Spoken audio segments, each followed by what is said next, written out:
So let's go through just a couple of things that Judge Jackson, Ketanji Brown Jackson, some of her answers yesterday, we just told you she couldn't define a woman on the physical differences between men and women. This is what she said. Cut 3. We don't have it? Okay. Do you agree with Justice Ginsburg that there are physical differences between men and women that are enduring? Senator, respectfully, How could you not? am not familiar with that particular quote or case, so it's hard for me to comment as to whether. All right, I'd love to get your opinion on that, and you can submit that. Do you interpret Justice Ginsburg's meaning of men and women as male and female? Again, because I don't know the case, I don't know how I interpret it. It could be a million things. A million things. Okay. So I'm going to answer. You just, Stu under his breath said, I mean, come on. Why can't you just answer it? I'll give you that answer here in a second.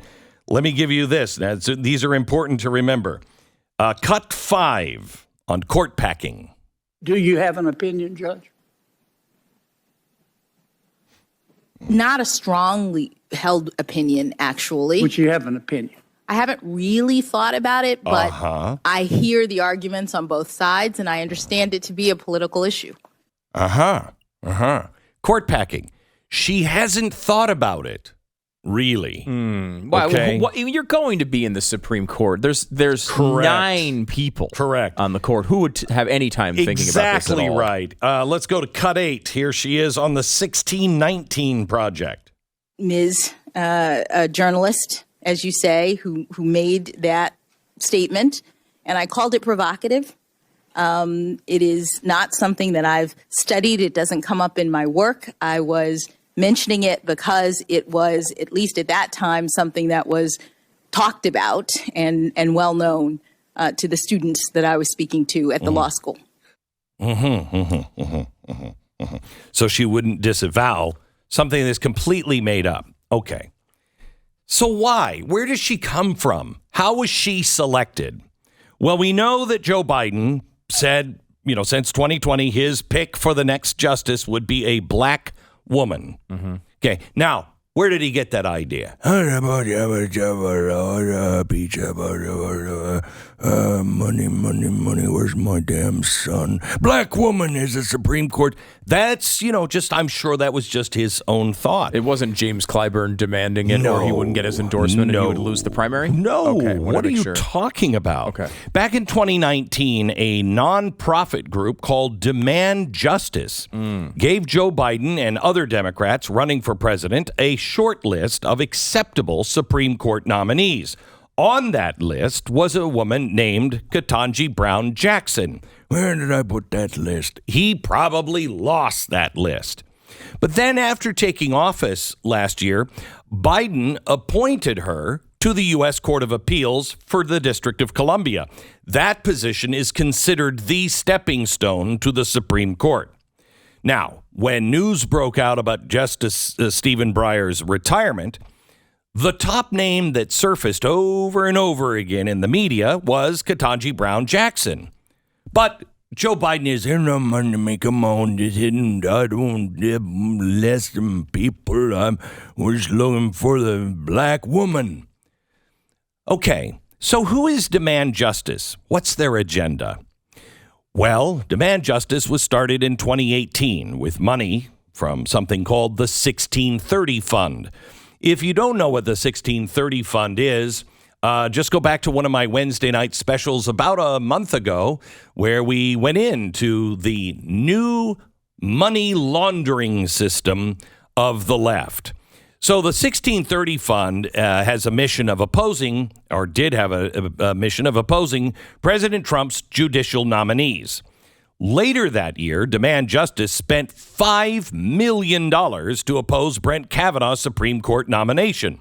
They're the ones that started the website called StopKavanaugh.com. Now, I don't know about you, but $5 million That's a lot of money just to come up with. All of a sudden, boom, you got $5 million. But they were also the group that did the Handmaid's Tale stunt to protest Kavanaugh in the halls outside of the Senate hearing. Remember that? Then in 2020, they had another $10 million, and they were opposing the nomination of Amy Coney Barrett. They also released grade reports of Senate Democrats rating their job in stopping Trump's judicial nominees. Then Demand Justice advertised against Democrats who had the lowest grades. In 2019, Demand Justice, the co-founders, Brian Fallon and Chris Kang, published their instructions to Democrats about how to handle judicial nominees once Trump was out of office. Now, one of the things that they're very passionate about is packing the Supreme Court. Now, Ketanji Brown Jackson hasn't made up her mind. She's heard arguments, but she hasn't really even looked into it. But she was one of Demand Justice's top picks. You would think that they would know.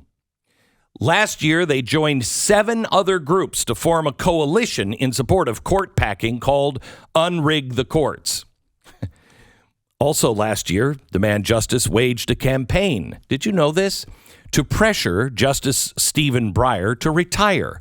They drove a mobile billboard around the Supreme Court with the message, "Breyer, retire. It's time for a black woman Supreme Court justice. There is no time to waste." So when Joe Biden says, "I'm going to demand black woman," come on, man. You know it's coming from him and has nothing to do with Demand Justice. By the way, this is crazy. I hate to even bring it up because it's such a minor detail. Before she became the White House press secretary, Jen Psaki worked as the communications consultant for Demand Justice. Another little point. Biden's Supreme Court nominee selection was in good hands because Paige Irwig is the head of the White House Judicial Nominations team. Prior to that, she was deputy chief counsel at Demand Justice. Oh, and as a reminder, Demand Justice, the short list of Supreme Court nominees, the one that Ketanji Brown Jackson was on, there were a couple of other names as well. Kristen Clark, Vanita Gupta, Catherine Lamont, and Xavier Becerra. Biden, by the way, has found them, all of them. He has found them jobs in his administration, including the head of Health and Human Services. Amazing coincidence that is. What a crazy coincidence. So she has no idea about court packing. What person who's rising to the heights of a Supreme Court nominee would spend any time at all thinking about a foundational principle? Of course not. Of the organization they'd be joining. Right. You don't think about that until you're, I guess, on the court. Right. Then you're like, oh, wow, I should think about how many justices I'm with. Right. But I have to put my deep religious feelings aside. Very important. Right. Now, it's not the same as saying my doctrine teaches. Okay. But my faith, she said, I have deep faith on this. I doubt that her faith is telling her life begins at conception. I doubt that. But she doesn't matter. She's putting it aside. I don't understand how you put your faith aside. You can put your religion aside. You can put your doctrine aside if you're a judge. But how do you put your faith aside when you know things to be true? You can't put it aside, right? It is important for a Supreme Court nominee to be able to look at the law and judge the law as it was written, as it was intended. Whether even if you disagree with it, you still have to rule in favor of the law. But that was written by people who didn't put their faith aside. No. So right. you shouldn't put your faith aside in the constitutional law, because that was written by very religious people. I mean, if you had a deep religious belief that healthcare was a right, you shouldn't interpret some law that comes in as everyone is covered, because obviously, I mean, everyone understands there is an element of doing your job. It's the same thing as, it's the same thing, and everybody has a job where they have to do the pragmatic back and forth day to day and execute it, because that's your job. However, you do it, that's something that's consistent with your faith. She brought that up. She brought that up specifically about life. Yep. I mean, life, there is no answer to when life begins. There's no official answer like, this is it. Now, I think that conception, because it's not going to grow into a turtle. No, it could. When it did in Mitch McConnell's case. You are on fire today. But there is no, you have to come up with that yourself. You have to come up with it. How else do you come up? If there is no official answer, well, then I guess you're going to have to do it on faith. Is that right? I mean, because if you want to go for official answer, it would be at conception. It's sort of hard to pick another point.